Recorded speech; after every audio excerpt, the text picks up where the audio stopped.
Ryan Yokota. I'd like to welcome you all to tonight's program. I'm the Development and Legacy Center Director here at the Japanese American Service Committee, and we're really glad to present to you another Memories of Now seminar series presentation. We like to call this the MON series internally. If you know the word from the Japanese, Mon or Kamon refers to the family crest of Japanese families. And although we are not necessarily promoting any particular family, the way we like to see it is that these seminar series presentations are our stamp on the community, a way for us to build a big tent, to invite everyone in the community to be part of the Japanese American experience and of our legacy and of our heritage. And so we thank you again for being part of that as we try to build a better community moving forward.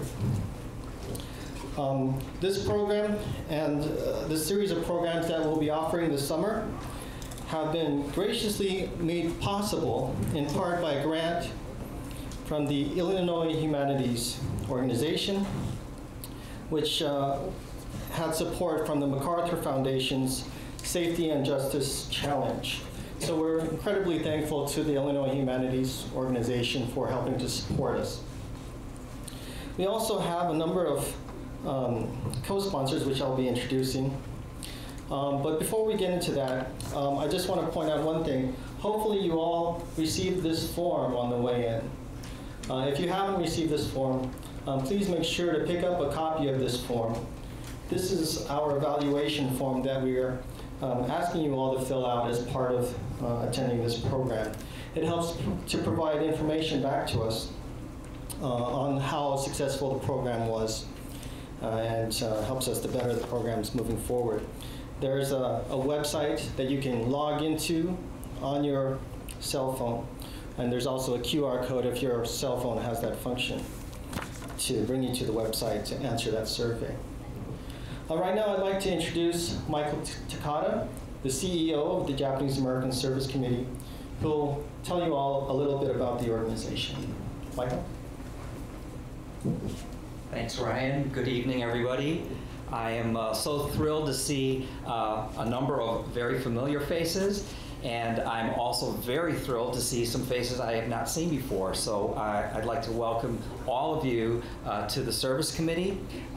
We are thrilled to be part of this initiative of sharing information, getting in dialogue with people on very important topics. Our organization was founded in 1946 to help resettle Japanese Americans after the war and after the incarceration camps were closed down. A number of people, as you can imagine, either could not or did not elect to go back to their homes on the West Coast after the war experience, leading to a migration eastward. And the agency was founded to help these individuals and these families find new community, find jobs, find housing, find social services, and community. And this organization has continued to this day to work in providing social services, cultural activities, and community for all who are interested in the Japanese culture and the Japanese American heritage and history. And so it is for that reason, like I said, I'm thrilled with the work that Ryan is doing and others on our staff in social services and providing activities and programs such as this. So welcome to the organization. Please, if you aren't already tied into us through our email blasts and our newsletters, we have forms back there for you to provide that information. Consider becoming a member of the organization and sponsoring and supporting us in that fashion. There are a number of activities that we do, and just go out onto the website as well, jscchicago.org, and you can see all the different things that we're actively involved in. So at this point, I'm going to hand it right back to Ryan. Thank you. And as you know, this program has been co-sponsored by a couple of organizations, one of which is the Japanese American Citizens League of Chicago. Is there anyone here who's able to speak on behalf of the Japanese American Citizens League Chicago? Okay. The other sponsor is the Chicago Japanese American Historical Society. And to speak on behalf of the Historical Society, I'd like to introduce you to Jean Mishima.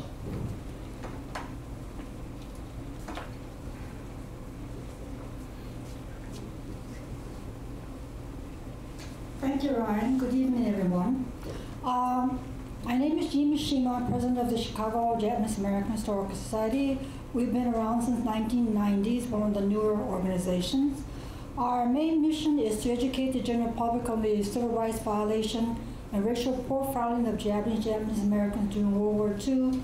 We do this through first voice presentations.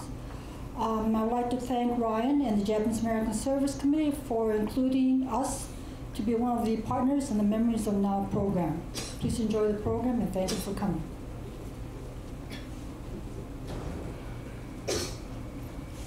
Jean, as you know, has been an incredibly important part of our community for decades, and really has been holding the flame around the mission of talking about our historical experience during the wartime incarceration process.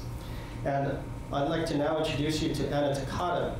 Anna is the coordinator of the Oral History Project here, which is a joint project of the Japanese American Service Committee and the Chicago Japanese American Historical Society. So we're very happy to be able to talk about this. Hi everyone, my name is Anna Takata. As Ryan mentioned, I'm the Oral History Project Coordinator here at JASC. We're excited to be working on this project with Jean and the Historical Society. And the goal of this oral history project is to document stories of the incarceration during World War II, but also resettlement to Chicago, and learning a little bit more about the roots of the community here in Chicago. So Mike touched on it a little bit, but basically some of the roots of the community here are from people being relocated to the Midwest and Chicagoland area. So we're really looking forward to, preserving some of these stories as well as kind of getting them out. So we are not only recording oral histories, but also sharing them through social media, little video clips, and also hoping to put together a documentary. So we're really excited to kind of engage with these stories and share them more publicly.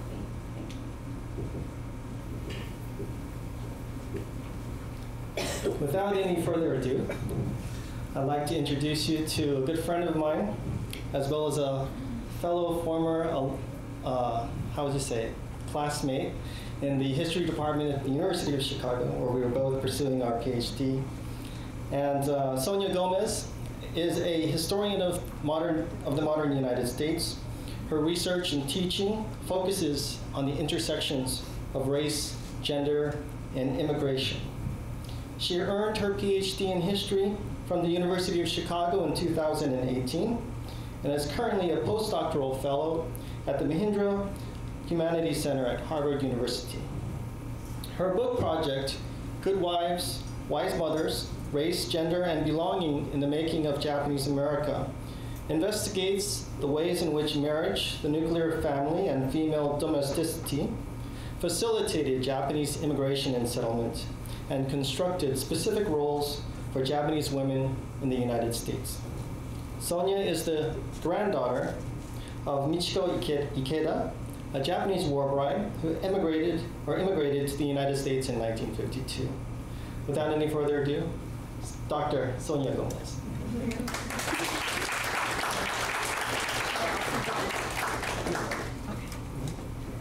Hello, thank you. Thank you, Ryan, for that introduction. That was great.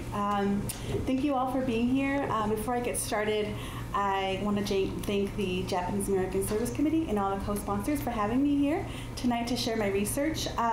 It's truly an honor. I first stepped foot in this building, I believe, in 2012. I was a first or second year graduate student and new to the city, and was looking for information about Japanese women who may or may not have been a part of this community during or after the war. And I'd also like to thank Karen Kanemoto, who was here at the time, who was really helpful in my archival quest. So let's get started.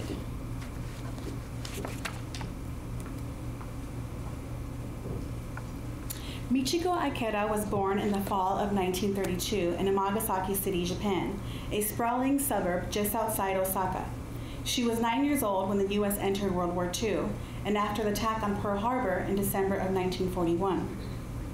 4 years later, in the winter of 1945, when she was just a few months away from her 13th birthday, the U.S. began dropping a series of bombs on Osaka, then the second largest city in Japan after Tokyo. She survived the air raids that took the lives of more than 100,000 Japanese civilians, though the bombing of Osaka has been largely overlooked. Later that same year, in 1945, the Japanese surrendered, the war ended, and the U.S. sent thousands of military troops and government employees to Japan in what is officially known as the Allied occupation of Japan. Here's a photo of Michiko Ikeda with her sisters, sometime around 1945, sometime around the end of the war. And another photo of Michiko with an unnamed friend a few years later. In 1948, when Michiko was 16 years old, she left her parents' home in Amagasaki City and headed to Nara to pursue her dreams of becoming a singer. Nara, once the ancient city of the imperial family, was now a bustling military town. In Nara, she sang the blues in military clubs and the likes of Futaba Akiko, a famous Japanese songstress of the pre-war years. While in Nara, she met Luis Olivares, a Mexican-American serviceman from Texas. Luis Olivares was born in 1932 in San Angelo, Texas. On his 17th birthday in 1949, he joined the military. Apparently, he ached to leave his small town, just as Michiko ached to leave home to pursue singing. Luis Olivares and Michiko Ikeda married in Japan in 1953 and had one daughter later that same year. And here are two photos of Luis Olivares and one of them together. In 1954, Michiko arrived in the U.S. with her young daughter in tow, just like the many men and women who are currently seeking admission to this country along the southern U.S.-Mexico border. In the U.S., Michiko gave birth to 4 more daughters, in Washington State, 1 in Kentucky, and 2 in Texas. With each move, a baby girl was born. Finally, they settled in the Highland Park neighborhood of East Los Angeles. Here's a picture of the entire family. In 1965, a few years after this photo was taken, Luis was killed in an accident at work, and Michiko was left to raise her 5 girls alone. My mother's actually the little baby in his arms. Michiko was my maternal grandmother, and Luis my maternal grandfather.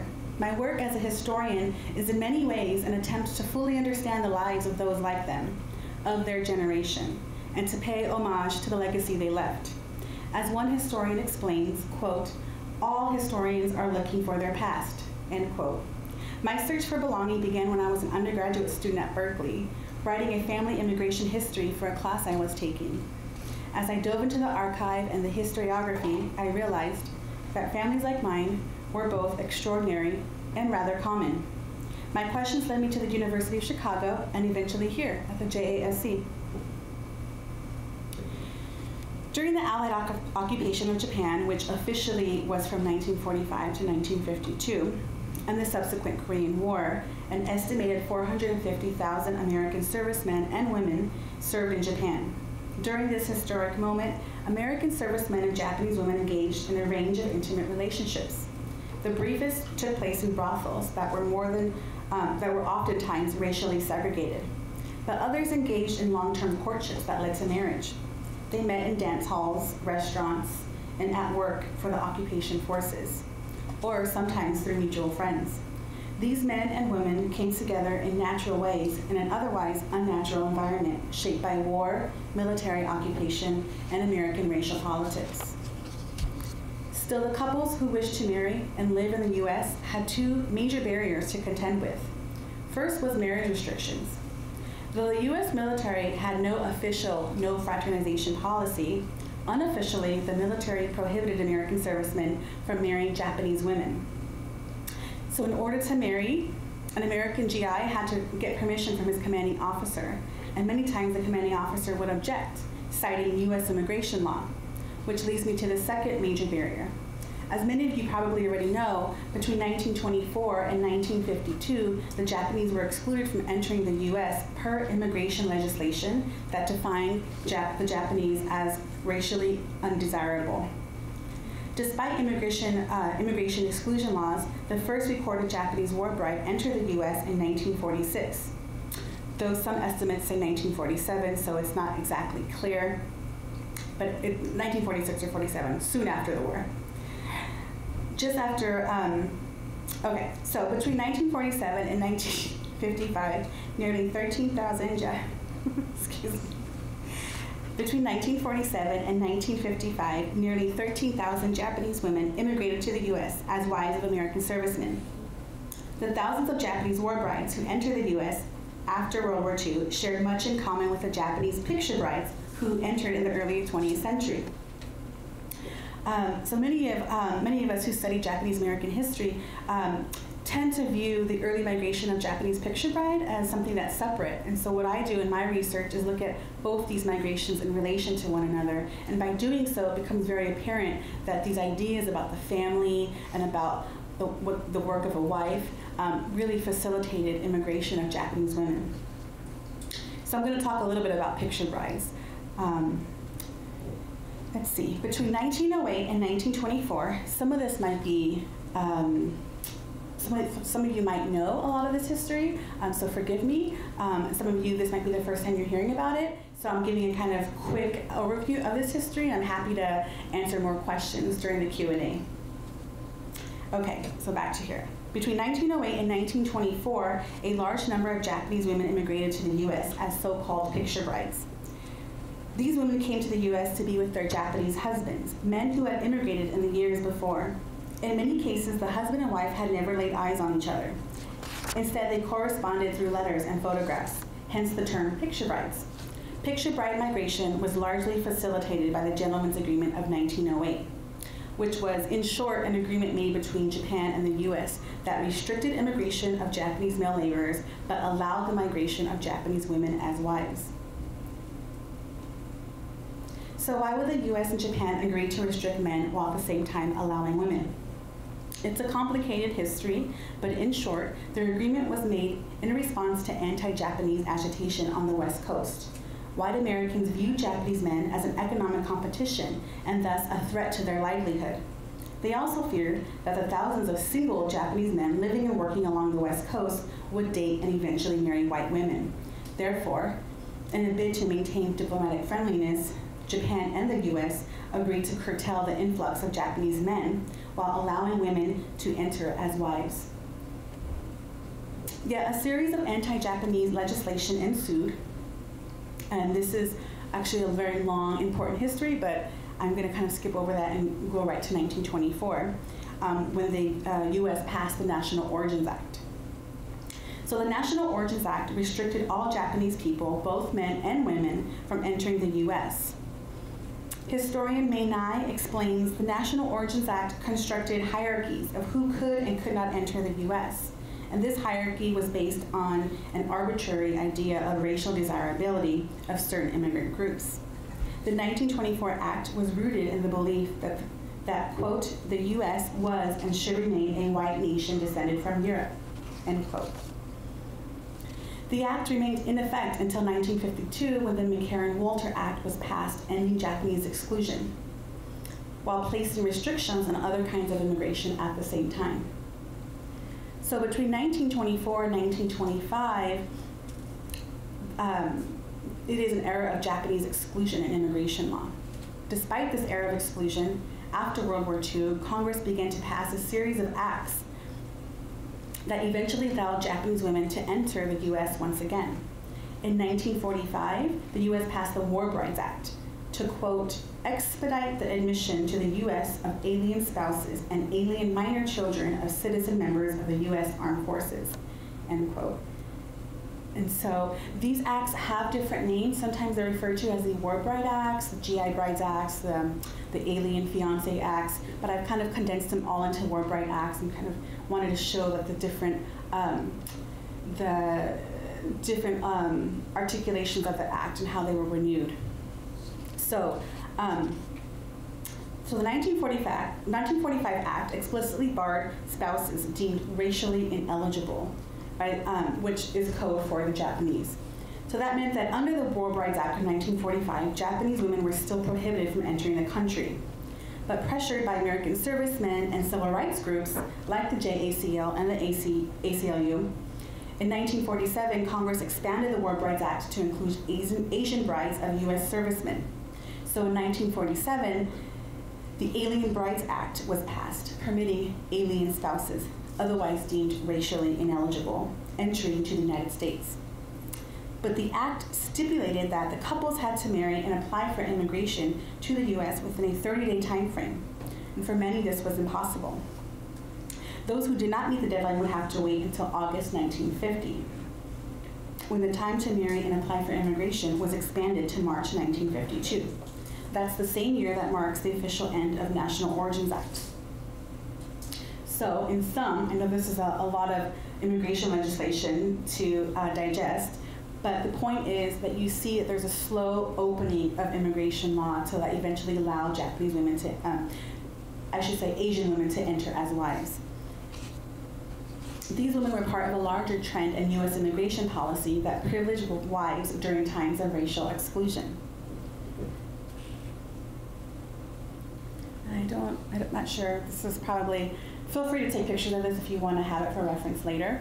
But this is a graph or a table that shows the amount of Japanese women who entered as wives. And I believe, I can't see it on here, but it goes up to like right around 1952. And so you can see there's a dip right in 1950 when that 30-day time frame to allow the men to marry or the men and women to marry and immigrate is kind of closed, and then it opens again in 1952. And then also, if you notice on the top, if you look at Great Britain, the numbers of Japanese women who entered as wives is relatively small compared to the European brides who immigrated.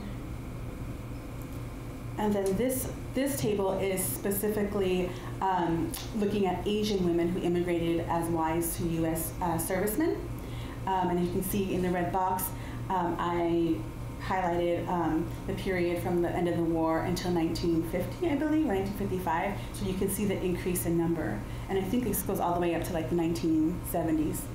So what does this mean? That the majority of women in the 20th century entered the country as brides or wives.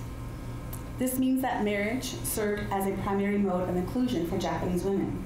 In the case of immigration before World War II, Japanese women were allowed to immigrate as wives via the Gentleman's Agreement of 1908, which I just talked about.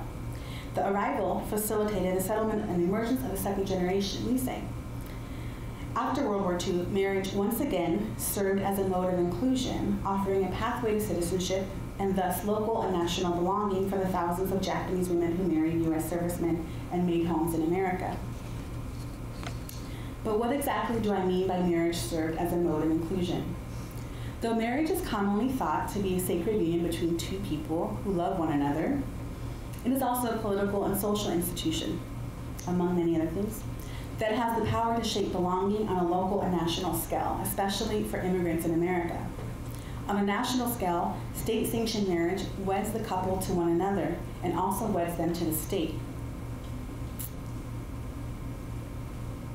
In so doing, the married couple gains certain rights and privileges, such as a pathway to citizenship for non-citizens, tax credits, health and veteran benefits, and inheritance of property. But they must also fulfill their obligations to the state, mostly by observing the sanctimony of marriage.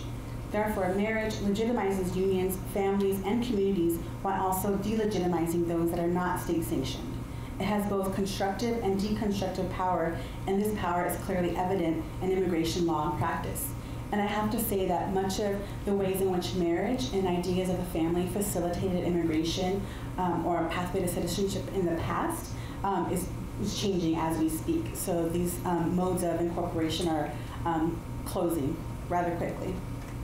To illustrate my point, I want to refer to a specific example. In 1950, I hope this is a good picture. I don't know if it's clear or not. So, in 1950, Thomas Radke, a native of Chicago and member of the U.S. Armed Services in Japan and Korea, petitioned Congress to pass special legislation to permit Mitsuko Ito a temporary visa to enter the country. Ito was Radke's Japanese fiancée. Because Radke and Ito were not yet married under U.S. law, she was not permitted to enter the U.S. under the War Bride Acts. So Radke called upon his state congressman for assistance. Soon after, Private Law 614 allowing Ito entry into the U.S. was approved. However, the terms were conditional. Mitsuko Ito was given 3 months to marry Radke and apply for permanent residence in order to prove her, quote, bona fide intention, end quote, to marry Radke, and thus into American citizenship. Otherwise, she would face deportation. In other words, as a Japanese woman, Mitsuko was an alien, inadmissible because of her race. But as the wife of an American serviceman, she was permitted entry and given a pathway to citizenship. Therefore, marriage had the power to legitimize Mitsuko's presence in the U.S., articulating the boundaries of belonging between herself and the state. Moreover, the entry of Japanese women as brides came at a particularly paradoxical moment in U.S. history. At the time of their arrival, articulations about the nature of a Japan-U.S. Cold War alliance were being played out in the press and elsewhere, while at the same time, Japanese Americans, as we know, who were incarcerated during the war were beginning to rebuild their lives, many in places like Chicago. And the Civil Rights Movement was beginning to take shape both at home and abroad. So it is within this time period, the late 40s and 1950s, that the American Red Cross in Japan began offering schools for brides with the purpose of preparing Japanese war brides for successful entry into the United States. The Red Cross bride schools were organized at the request of the State Department after receiving complaints from American GIs that their Japanese brides did not make good housewives. Over the course of several months, the women were taught American government and history, English, homemaking, child-rearing, and what they called charm. The schools were sites of incorporation where Japanese women were introduced to, quote, the American way of life, end quote, even before they had set foot on American soil. Bride schools measured Japanese women's ability to be good wives and mothers because their immigration to the U.S. depended on it. The nuclear threat posed by Cold War antagonisms in the 1950s led to a retrenchment of American domesticity that emphasized distinct roles for men and women. So there's a lot of work done around this, thinking about like Leave It to Beaver. I was born in the 80s, so I don't really know a lot of those sitcoms, but apparently there were a lot. Yeah, there was a lot of TV that really emphasized women's role in the home. So while the Great Depression and World War II had challenged traditional gender roles that could have led to significant changes in the home and society at large, that possibility vanished after the war. This reaffirmation of domesticity was intensified for immigrant women because their entrance into the United States rested on their family status. So as the Cold War escalated into the 1950s and these ideas about American domesticity gained traction, both in high politics and popular culture, Japanese immigrant women's potential contribution to the nuclear American family became increasingly important. And this is also really, you can really see this in films of the era. So there's one, I should have actually put on the slide, but there's Japanese War Bride, I believe, with Marlon Brando. There's one called Sayonara with Marlon Brando, another one called Japanese War Bride. So there's quite a number of films in the 50s discussing Japanese war brides in the U.S. And I want to share a short video clip. This actually comes from the National Archives. There's no sound, but let's see.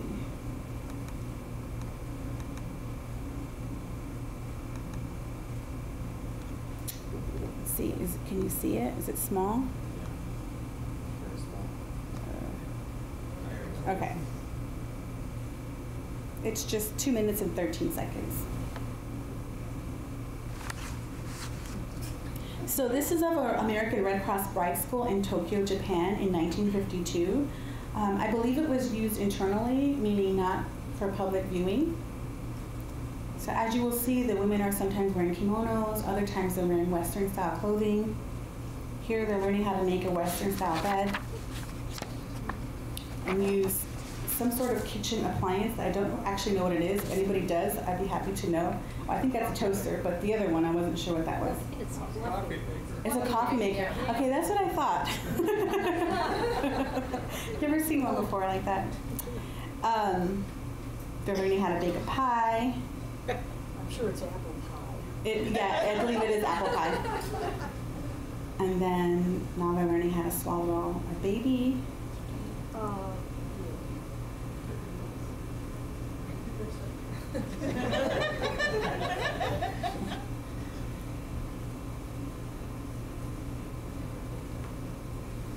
You can see the American Red Cross workers observing.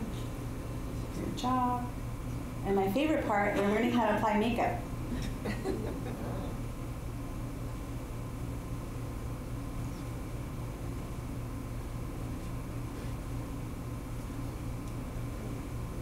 This is all part of the bride schools that was put on by the American Red Cross.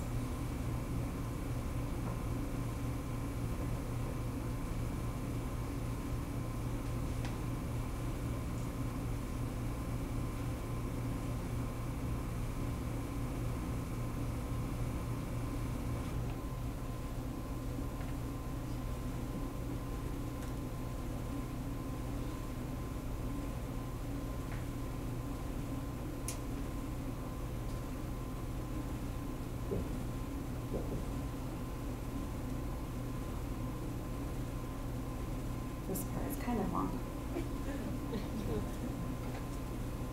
Okay. Let me go back here. Okay.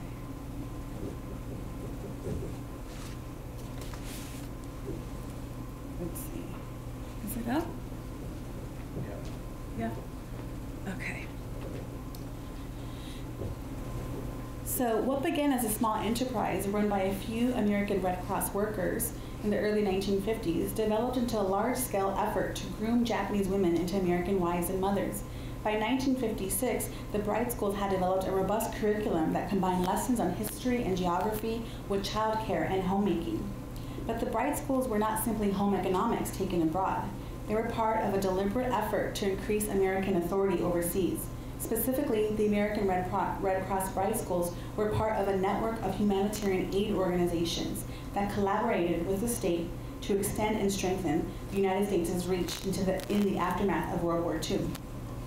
By relying on the work of independent humanitarian organizations like the Red Cross, the U.S. created a massive hybrid welfare state abroad, which was a critical part of America's rise to position of global superpower in the post-war and Cold War years. In other words, preparing Japanese women to be American housewives was one way in which the U.S. exercised soft power abroad in the post-war years. So an analysis of the course curriculum reveals three overlapping themes that shape the ways in which the women were introduced and incorporated. First, an emphasis on women's reading and intellect runs throughout.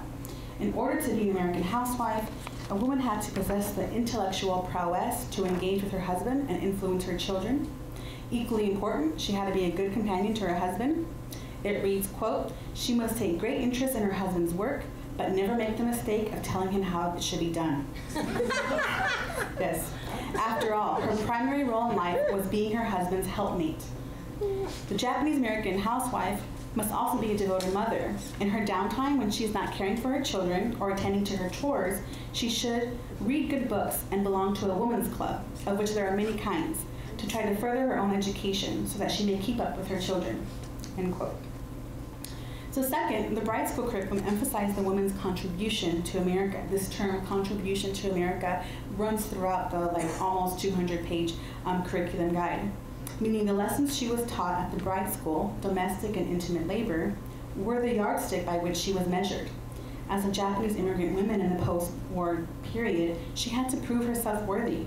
To do this, she had to demonstrate a strong moral and intellectual character as both wife and mother, as well as a robust capacity for American-style domesticity.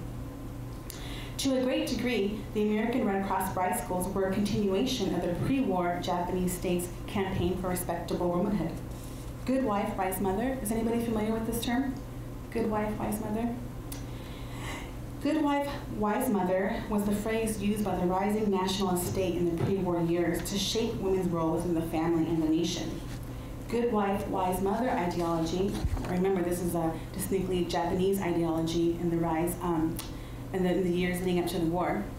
So this ideology emphasized the woman's contribution to the nation through her intimate labor she produced as a wife and mother in the private world of her home. So it was thought that by being a good wife, wise mother at home, that she was bolstering the state as a whole, and that this led to Japanese supremacy and kind of ideas about Japanese imperial power in the pre-war years. So scholars who study good wife, wise mother ideology tend to see it as a relic of the pre-war past. But a closer look from a comparative standpoint reveals that this pre-war Japanese vision of women's role within the family, both the family unit and the nation, had much in common with post-war America. Many Japanese war brides had undoubtedly encountered notions of the good wives, wise mothers. So that's one of the kind of rather fascinating things that's come up in my research, is that this idea of the good wife, wise mothers, which is always it's always thought about like in US and Western contexts as being a very kind of backward Japanese way of thinking. Actually, it could have been like right out of Cold War America. It was very, very similar. So in 1953, the American National Red Cross reported that the first bride school organized in the U.S. was taking place at Fort Dix, New Jersey. The U.S.-based bride school expanded their outreach, bringing together brides from Korea and parts of Europe. There were brides from Czechoslovakia, France, Germany, Poland, and Scotland as well. So according to the Red Cross, the class was a success, having graduated 41 foreign-born wives of military personnel. The women, just as in Japan, were taught the American way of life in an effort to prepare them for the work of a modern American housewife. According to organizers of the first US-based class, the classes were a success, that they were going to be replicated on military bases across the country. Aside from the Fort Dix course, there's a little bit of evidence that there were bride schools at other military bases, but I haven't been able to find as much robust archives proving so. So it seems like Fort Dix was kind of the leader of these bride schools in the U.S. Once in the U.S., Japanese war brides organized themselves into clubs in a way to negotiate their multi-layered identities: Japanese women, American wife and mother, recent enemy, and now Cold War ally. In many ways, the war bride clubs were an expression of what one historian calls women's border journeys.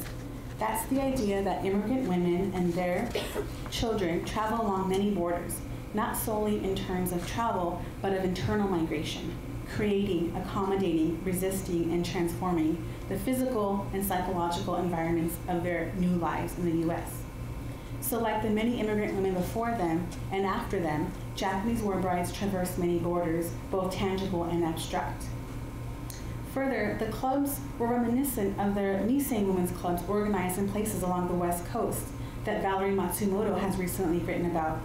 These urban Nisei women's clubs, quote, provided a key venue in which young urban women could claim modern femininity and American identity in a public space. They also served as a bulwark against racial discrimination, offering a bridge between the immigrant community's expectations of young women and the lure of popular culture, end quote. The same is true for the war bride clubs of the post-war era, except in the late 40s and early 50s, the clubs were a space for Japanese war brides to carve out a hybrid American identity based on their role as American wives and mothers, and also as Japanese women. Like Matsumoto's Nisei, and other immigrant women for that matter, Japanese immigrant women organized as a means to adjust to American life.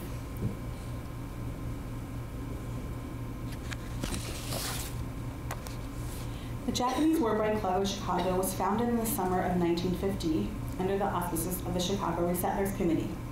The purpose of the club was to educate Japanese women on all things American and provide a safe space for the women to socialize in their native language with fellow countrymen and women. The club held socials, family outings, and fundraising projects to assist the less fortunate brides who experienced hardships once arriving in the U.S. The club, believed to be one of the first of its kind, inspired the founding of many other Japanese war bride clubs around the country. For instance, there was the Fujiyama Society of New York City and the Cherry Blossom Society in Long Beach, California.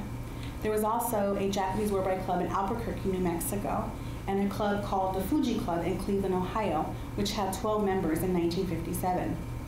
Then, there was the ambitious plan of a woman named Hisako Nagashima Stevens to organize, quote, what she called the Japanese War Brides Club of America from her Mansfield, Ohio home, though I could not find any evidence to suggest that Hisako was ever able to pull off such an endeavor. At its inception, the Japanese War Bride Club of Chicago had 20 members. 2 years later, club officials boasted about having 40 members, more than any other club of its kind. Club women were a sort of bridge between the Japanese American community and the city at large. For example, in 1952, the women participated in the annual Christmas festival sponsored by the Museum of Science and Industry. The war brides were responsible for decorating the festival's Japanese Christmas tree. Here, the women were unofficial representatives of the JA community where they publicly displayed and performed their Japaneseness while embracing Christian American cultural practices. As the club grew in members and prestige, they sought fit to change the club's name. A year after its founding, the club put out an open call to the community, eliciting suggestions for a new name. The executive director of the Resettlers Committee at the time stated that the club women were searching for a new name that would, quote, emphasize the club's cosmopolitan feel, end quote. The club offered 4 prizes to those who could come up with the best name, and by the end of 1953, the Japanese War Brides Club of Chicago had become the Cosmo Club. The Cosmo Club was a more attractive name that showed the women to be true cosmopolites. After all, they were the lucky ones, as one member noted, for, quote, the men they married in Japan called Chicago home, end quote. And just as an aside, a lot of Chicago pride runs through much of the club's records. So indeed, the women of the club were by and large the lucky ones. Unlike other brides who experienced hardships when they arrived in the U.S., the club women were probably the most well-adjusted. These women found support and fellowship within the club, giving them a sense of belonging and camaraderie. They also were closely tied to the Resettlers Committee, which meant that they were surrounded by people of Japanese ancestry with whom they shared a common racial and cultural heritage. Moreover, the club members found themselves in somewhat of a place of influence, as their marriages allowed them a degree of respect and admiration. After all, they were the wives of the greatest generation. Soon after adopting the title of Cosmo Club and transforming themselves from war brides, a name that was often associated with negative connotations, to the more sophisticated cosmopolite, the women began an earnest campaign to aid their downtrodden sisters. The club women worked to make small handicraft, presumably Japanese handicrafts, that they sold at local Chicago bazaars. Most of the proceeds were to help other war brides who fared a grimmer fate. In addition, they also had successful talent shows to raise money for the less fortunate war brides. They also built up a well-used library, hosted dances, poetry sessions, and potlucks where, quote, the cold buffet was Japanese, the hot food was Chinese, and the whiskey was American and Scotch, end quote. All in all, Chicago War Brides and the Cosmo Club seemed to be adjusting well to their new environment. Committee members often boasted of the hard work and success of the club, especially their work in aiding war brides in dire straits. So moreover, C Magazine, a Japanese-American magazine with a short run in the post-war era, portrayed a mostly romanticized view of the unions between Japanese war brides and American servicemen. So this is one of C Magazine's, I believe, 1951. It tells the story of a war bride and her husband. There's I think a few articles. This is one of the main articles. Carol Klotspot and his wife, whom I actually can't recall their name, but these are digitized and available at the Densho repository for anyone who's interested in looking at C Magazine. They're beautiful and full of colors, and they're such a treasure to look at. So if you ever get a chance, I highly recommend.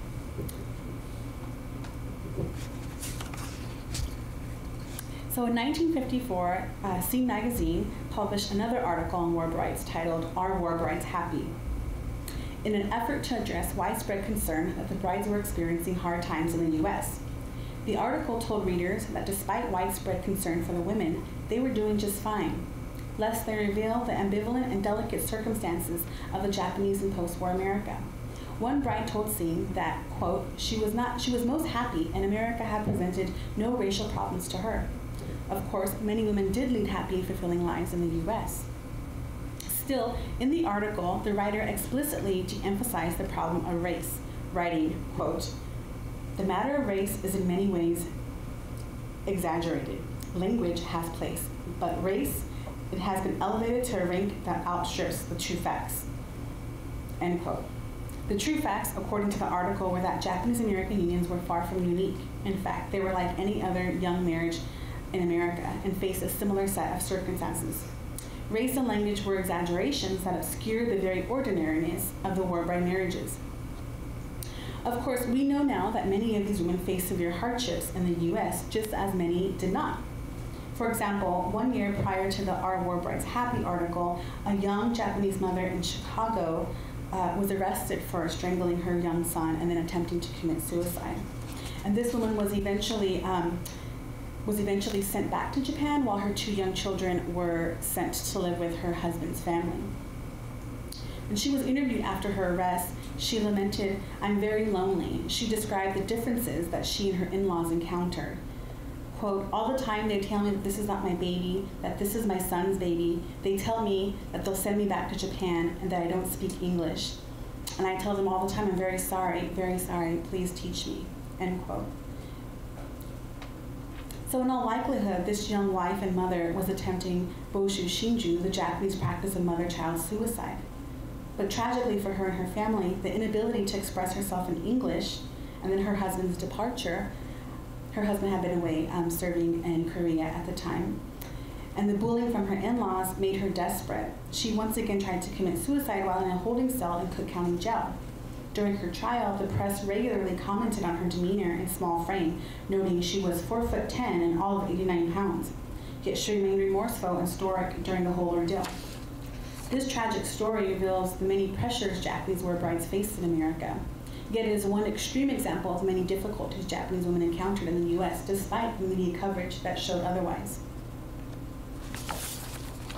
So to conclude, I want to encourage you all here to consider that through the years, immigration policy has ebbed and flowed between inclusion for some and exclusion for others. As we have seen, immigration law is never stagnant. Rather, it's always in flux, and what is deemed legal one year may be outlawed the next, and vice versa, as we saw with the War Bride Acts. Immigration policy is shaped as much by racial and economic tensions in the U.S. as it is shaped by geopolitical agendas in international relations. Meanwhile, as immigration law is debated, modified, reformed, the ties that bind families together remains the same. The human compulsion towards family, community, and belonging has outlived every restrictive immigration law ever put into place. In our current times of severely restrictive immigration policies, families who have formed the bedrock to immigration legislation for decades are made to suffer. Right now, as we speak, families from across Mexico and Central America who are seeking the same as many of these women did are being denied the same privileges. So I would like to end where I began with my own family's immigration history. So my grandmother, Michiko Ikeda, came to the U.S.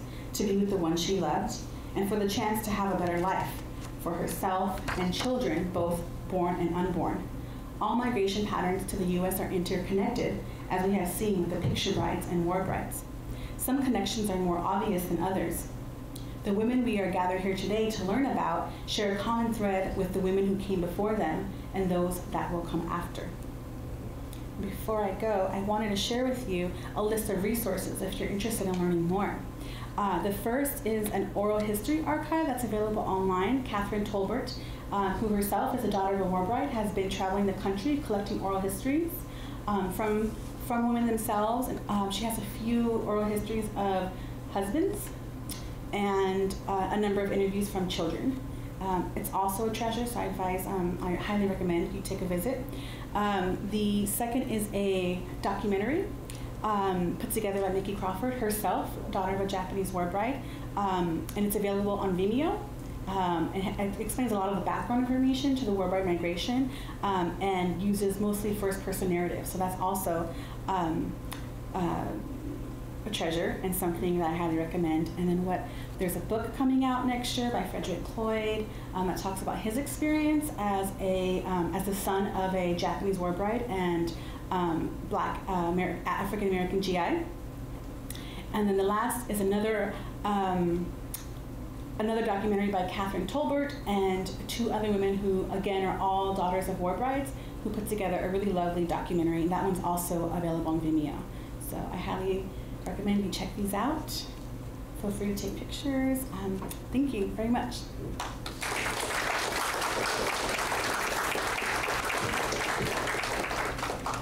I think I'll just leave the resources up here. Sure. So people can I don't really have a sense of time, so I hope it was close to 45. That's perfect. Oh, good. Thank you very much, Sonia.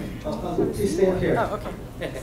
At this point, we'd like to open up the floor to any questions, comments, perspectives that were spurred or raised by this presentation. There may be members of the audience who have the experience of having family members who are war brides, and we'd certainly like to hear from you as well in that regard. Can I also say something? And if any of you know any of the people in the photo, or happen to know anybody who was a member of the Cosmo Club, or maybe you heard about it, I'd be happy to hear from you too. Yeah, not everybody was there. So, does anyone have any comments or questions? Yes. My Phil Donahue moment. Thank you so much for that. That was really amazing. I'm curious if you found that Japanese women were kind of being used by the U.S. not just as like an international relations policy, but also to kind of push back against trends where American women were seeking entry into the workforce immediately after the war. And if so, how did they respond to that, and how may they have grappled with that? Yeah. Okay. Thank you for that question. That's an excellent question. So there has been a lot of work looking at the ways in which Japanese war brides were kind of pitted against American women, particularly in the Black press. So a lot of these unions were kind of bolstered in the African American press as these kind of using a lot of Orientalist language about the Japanese women. And then if you look, like say there might be one article published in January of 1952. If you look at the very next month, you see that there's like 3 or 4 responses to the editor. So, and a few of them are supportive, and some of them might be, kind of women who felt really betrayed. Black women felt really betrayed that they were kind of, being in some ways, pitted against these women, but also in a way really critiquing Black womanhood. So there's been some work around that, more recent work. And then your question about the responses, so that's the response coming from African American readers of the Black press, but I'm not familiar with any responses from Japanese women themselves. But if you look at some of the films like Japanese War Bride and Sayonara, they were used as this kind of ideological vision of like what American domesticity to look like, in a way to kind of hamper down on women who were in the U.S. seeking more like independence. But I don't have a sense of what Japanese war brides themselves were thinking about that. Hope that answers your question. I'd be happy to direct you to more resources too if you are interested. Any other questions, comments? Jackie. Hi, I'm the daughter of a Japanese war bride. And what I noticed when I was a little girl, that I'm African American and Japanese. Okay. And my African American family welcomed my mother. Uh-huh. And we lived in an African American community when I was very little. But later I found that my mother had no problem with our family, our African American family. But I found that there was more of a stigma between those Japanese American women married to non-Japanese versus, and that was coming from the Japanese, Right. from the Japanese population, not from the African American population or others. It was more some sort of stigma that those who were married to African American soldiers, Absolutely. more so than Caucasian soldiers. There was more of a stigma toward them. And I know that I would hear those stories when I was a little girl. And with the community of friends who were here, they all felt that same stigma and discrimination. Absolutely.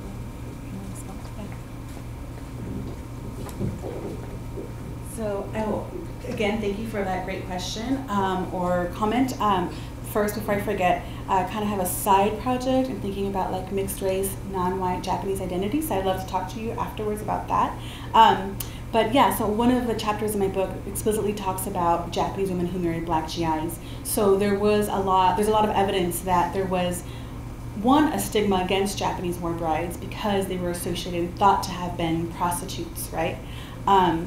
And so there was that stigma. And then there's also racial hierarchies within the Japanese war bride community based on who they married. So if they married white men or Nisei men, then they were kind of at the top of this kind of racial hierarchy, at least within the JA community. And those who married men of color, like my grandmother and your mother, were stigmatized because they kind of, once they got to the US, they kind of took on the racial identity of their husbands, right?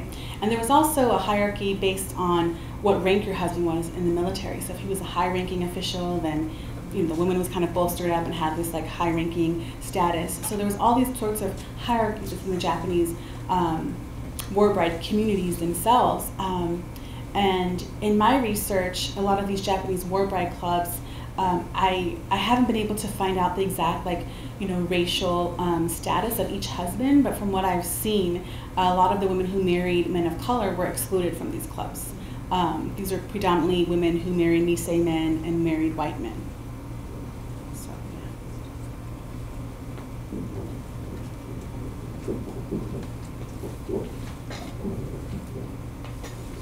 Hi, thank you for your talk. I was really interested.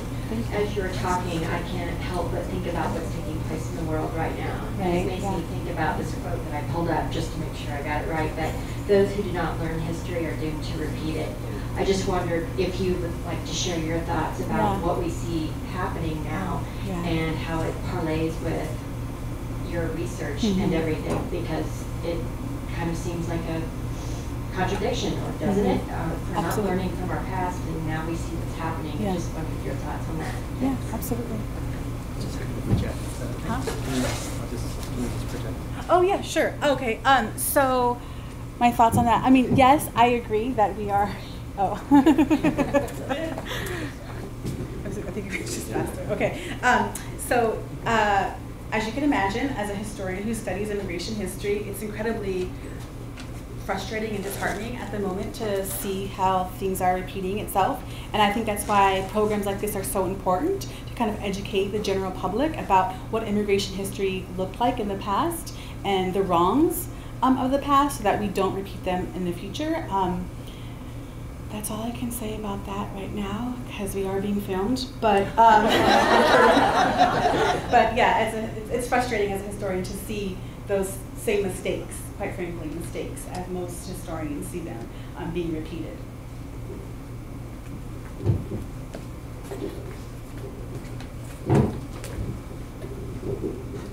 Hi, thanks so much for coming. I wanted to know, do you have any experience researching Southeast Asian brides that are actually immigrating to Japan at the present time for very similar reasons to war brides back then? So I personally don't do that. So I will say this, like, I'm familiar, but I don't, I'm looking at, because I'm a U.S. historian, so I look at mostly immigration to the U.S., but I do want to say that I am trying to kind of put this immigration history in conversation with scholarship that's going on now, which really looks at how intimate labor is really the catalyst for a lot of women's immigration. Since World War II, women have dominated migration flows all across the world, and still we don't see it as like a gender issue. So there is a lot of work being done around all different types of migration flows that are exactly around romantic relationships, but also relationships that are commodified intimacy, if you will, and so I am interested in kind of putting it in a larger historical perspective, but I don't actually research that particular migration flow. Thank you.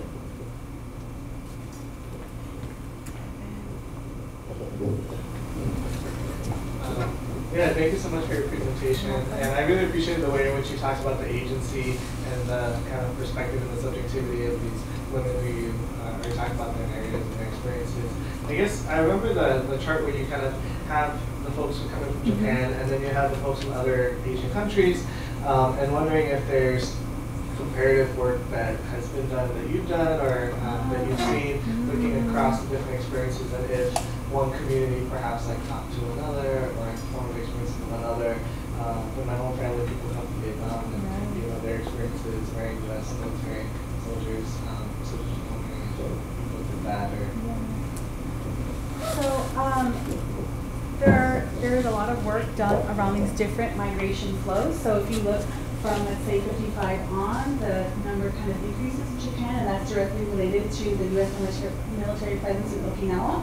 And that's generally considered a kind of different, marks a different era, because in the post-war period, you see the U.S. becoming what it is today, the kind of military power that it is today. But so there is a lot of work looking at the different flows of migration, but I've never actually seen anything that's comparative. So that's actually a really interesting question, something to think about. Although I've thought about it comparatively to Korea, but no, there's nothing that's like really comparative looking at all. Let's see, 5 migration flows.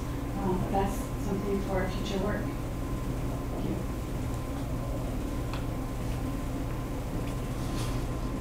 I actually have a question. Considering how war damaged Japan and Okinawa were after the war ended, I was wondering about the role of these women in terms of post-war remittances, rebuilding efforts. You know, was there a role for these women in terms of the support that they would send back home? That's actually a really great question. I've never come across any evidence of remittances. From what I've seen, most women didn't go back to Japan till like well into the 70s, maybe the 80s. And by then they were like, it was a completely different country. A lot of them were unrecognizable. And a lot of the women, or a lot of these Japanese war bride American GI unions the GIs were kind of low-ranking enlisted men, and so they didn't have a lot of money to send back. But that's a really great question. I haven't thought about that, but did you want to ask? I would say for our family, yeah. Definitely. My mother was considered a champion for the family, and I know for certain that she supported. She sent money back. She sent money back. She supported her family, and so I was treated really well. Now, did your mother take you ever back to Japan? Yes. She went? Yes, and that was unusual for those of us others who were like myself. I was one of the lucky ones who we went back every 3 years and spent the summer there. Oh, wow. And so, you know, I learned the language and things, but I know for a fact because all of my relatives and my grandparents, you know, it was due to your mom that we were able to get this land. It was due to your mom that we were able to do those things. So, yeah. That's incredible. That's a great story. I know from like my grandmother's experience having 5 daughters and being single, she didn't. She did go back, like in the 70s and 80s, but she didn't take her daughters with her. They never went back with her. So that could be for a variety of reasons. I'm unsure.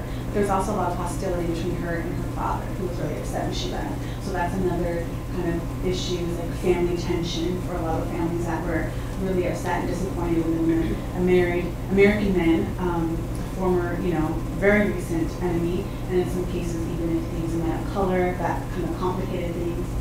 So.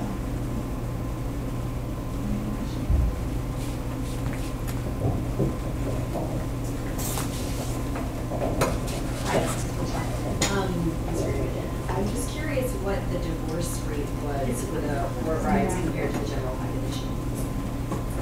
Well, yeah, that's a really great question again. I think the divorce rate was pretty high, but compared to the general population, it was in line with the general population because the divorce rate was high in the 60s and 70s across the U.S.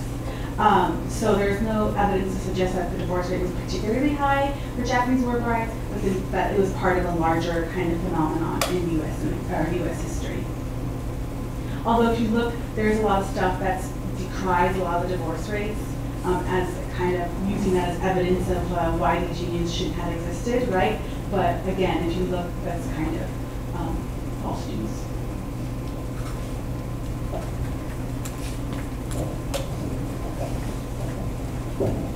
Thanks, it was a lovely talk. Do you have a sense, and this is kind of a data question, I don't know if you have data on this, but from your research, where were there areas where the war bride couples were concentrated where they lived? Mm-hmm. In the U.S.? The place, yeah, or the place of origin of the soldier. Mm-hmm. And was it more people from urban areas that were more diverse to begin with, or was it just kind of randomly distributed? Yeah, it seems like from what we can tell, it was pretty randomly distributed. So there were, Catherine Tolbert, one of the war brides who has an oral history project, her mother went to like upstate New York and like lived on a dairy farm. So there were a lot of women. Same with Nikki Crawford, who has the documentary. She grew up in rural Ohio. So there were lots of women who were in isolated communities. But a number of the married couples actually relocated to areas along the west coast of Seattle, San Francisco, LA, particularly so that it would be easier for their families, being a mixed race family, but also because so the wife could have, be a part of a larger Japanese and Asian community. So there's a high population of resettlement along the west, but overall there's this Japanese war brides were all over the U.S., even parts of the South. In terms of where they were from, that has a lot to do with where the military had a strong presence. So for instance, Camp Gifu was home to the infamous 24th Regiment, which was an all-black military regiment. And so a high number of marriages in the Gifu prefecture were between black men and Japanese women because of the racial makeup of that camp.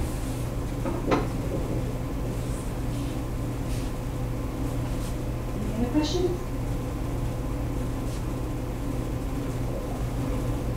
Actually, I have another question. I have a great aunt. She was born in Hawaii, so she was a U.S. citizen of Japanese descent. She actually worked in some kind of clerical role or administrative role in the occupation period and ended up marrying a Jewish man. But because of that interracial relationship and marriage that they had, she received a lot of flack, from the Japanese community.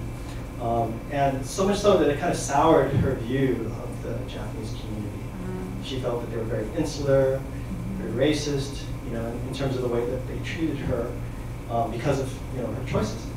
And I guess what I'm wondering is, if there was any data or information from your research that showed attitudinal shifts of the war bride, the women themselves, towards Japan.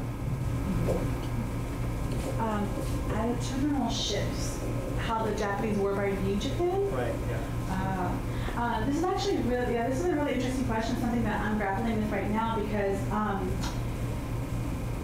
one, if you think, is anybody familiar with Jerome White, the English singer? Well, so he is a black Japanese grandchild of a Japanese war bride, and his grandfather was an African-American GI, and he's this famous Inca singer, which is a pre-war kind of popular music, but it's very nationalist music, and it's also very popular amongst the war brides. And my research has taken me recently down this other path of thinking about the role of religion. And so I know from my grandmother, she was part of this organization called the Nichiren Shoshu Academy, which also was a very nationalistic religious organization in major cities, LA, New York. And so one of the things I'm thinking about is these women's idea of Japan, and from what I can say anecdotally, that it seemed there's this kind of contradiction where they're really happy in a lot of ways and grateful to be in the U.S. There was still this kind of strong connection to Japan, should I say, and I'm still kind of thinking about it and going through that. But also I'm thinking about your aunt and like the kind of their views of the Japanese American community. So a lot of the archival evidence does show that there were these rifts within the Japanese American community, right? Japanese war brides were stigmatized. But I also just wanted to remind us that this is what the archives show us. That, we know by talking to people that this is not just one view, right? So I gave a talk a few weeks ago, and one woman who was, I believe, Sansei or Yonsei said, when I was growing up, my parents were friends with war brides. And I know my grandmother had a really good friend, Martha Takahashi, who was a Nisei. So although we do know that there were these tensions, there's also friendships, right? So this is people's lives, so it's complicated, right? So there were friendships across the Japanese American community between war brides and Nisei and Yonsei, because they were actually the same generation. So I just wanted kind of wanted to throw that in there so we have a more wholesome view of what it was like, that it wasn't always one way or the other, that it's actually far more complicated when we think about people's lives.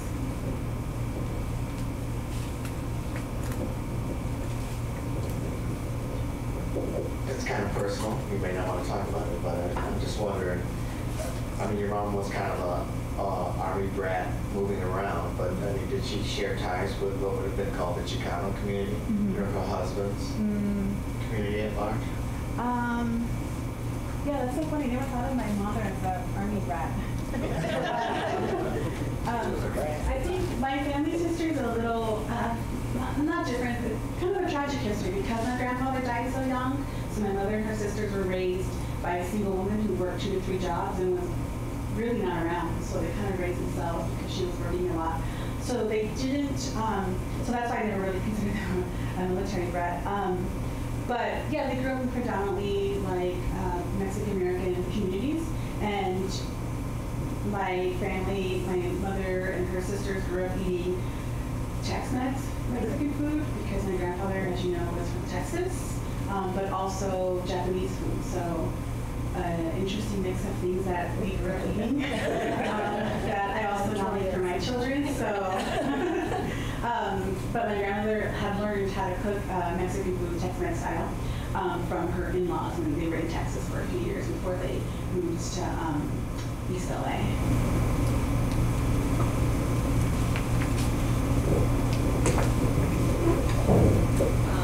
This question is a little bit off to the side, but in your research, have you come across any research done on single Japanese American women,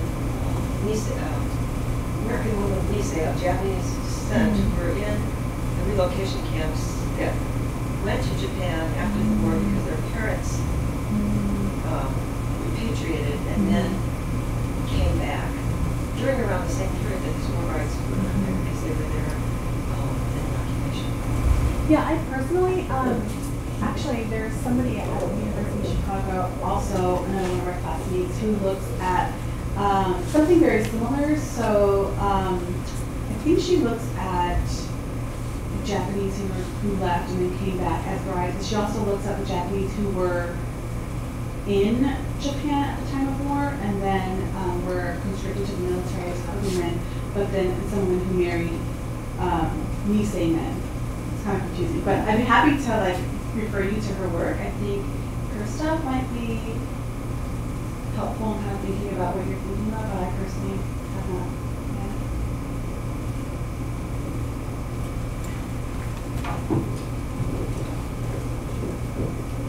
I was wondering about the mothers that were divorced. I know my mother was divorced and she was somewhat ostracized because divorce was frowned upon.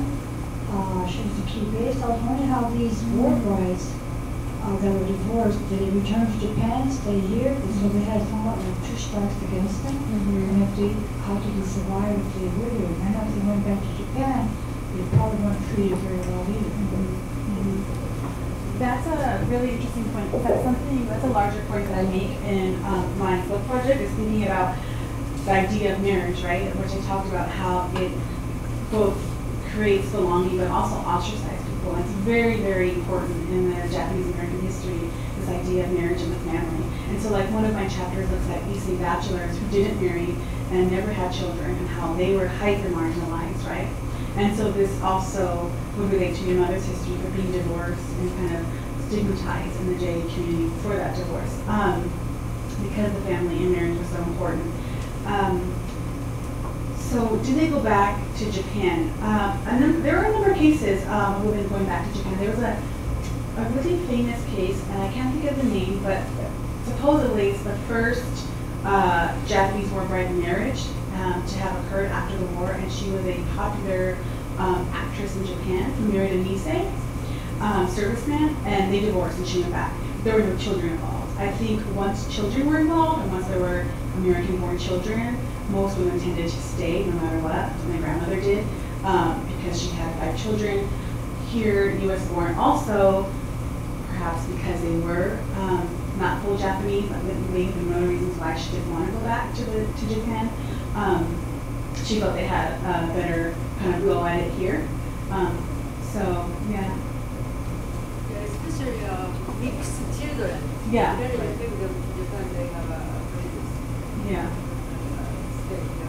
That's one of the things I've often wondered because, like I said, my grandmother went back a number of times but never took her daughters. It could be financial, but it could be other reasons. And me being a historian and the person I am is kind of thinking about like the reasons being that they might have been because they were marked as other and fairly dark too, so they wouldn't have had a good reception like 1960s, 70s Japan. Just my experience, after I was born, when I was 8 months old, my father was stationed back in Japan. And so we went back to Japan, and I stayed there until I was 4 years old. But that was the period of time that my mother was able to reconcile with her family. And my family there was more worried that I would be ostracized there. But you know, they had a good relationship. Later, my parents did get divorced, and my mother remarried, and she remarried Nisei man. But what I found the interesting part was that both of the men that she married went through experiences in their lives, either being African American and not being greatly accepted, to my stepfather, who's a Nisei man, who was taught to be not ashamed of being Japanese, but because of his time in camps, he was quiet about being Japanese. Where my mother, on the other hand, we say she was marudashi, she was raw Japanese. Nihonjin marudashi. So she kind of taught them both how to be freer. Yeah, so one of the things that comes up in a lot of the research and people who've interviewed war brides, whether it was in the 60s, 70s, 80s, was that a lot of these women possessed a sense of adventure and kind of strong will. And which I just wanted to kind of say that because that's what I got from your comment about your mother. I also had another point that I wanted to cover that I thought was really important. And I'm blanking. Sorry, I'll have to come back to it maybe later on. But yeah, I mean the same is true with my grandmother, who is kind of women who have this kind of strong sense of self. Perhaps it was having grown up through the war. Perhaps it was a variety of reasons, right? But that amongst all the scholars who have interviewed Japanese war brides, a lot of them know a strong sense of self, a free spirit, a kind of rebellious spirit, and also a longing for the American way of life, which was code for American goods.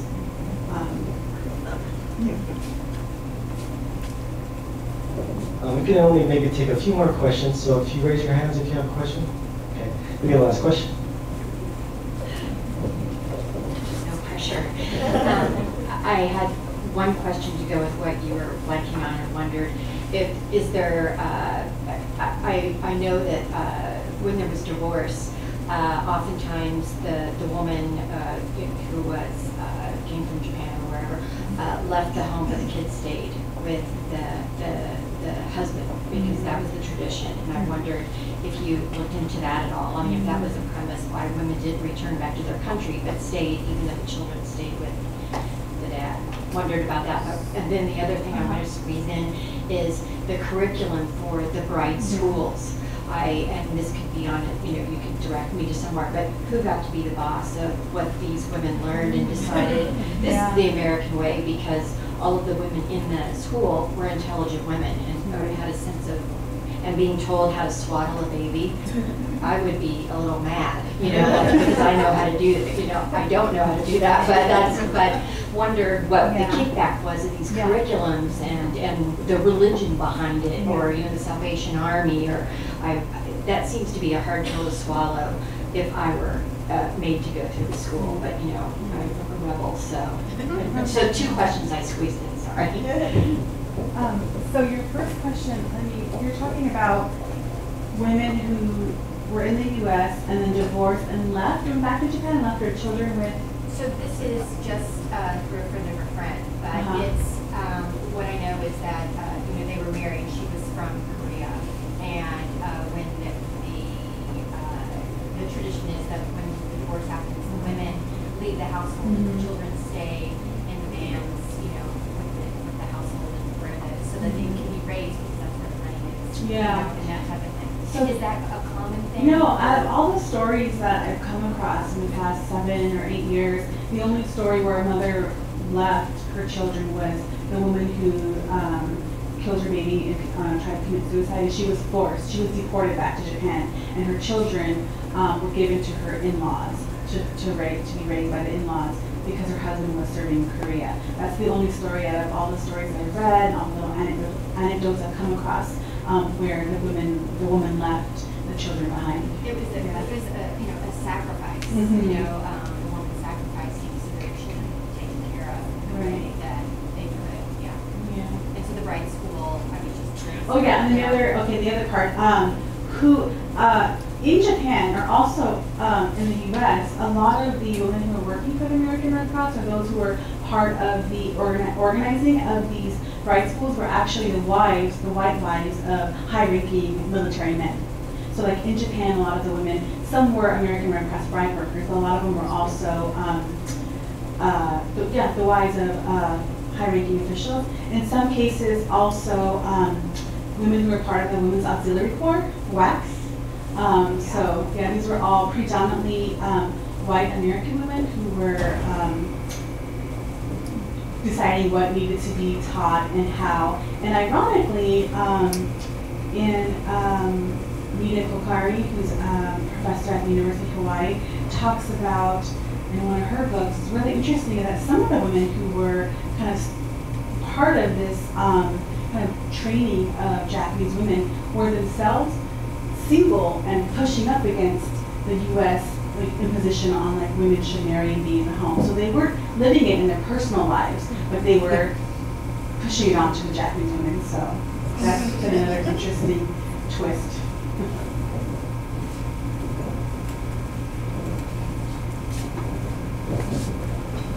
I'd like to have a round of applause for our speaker, Dr. Gomez.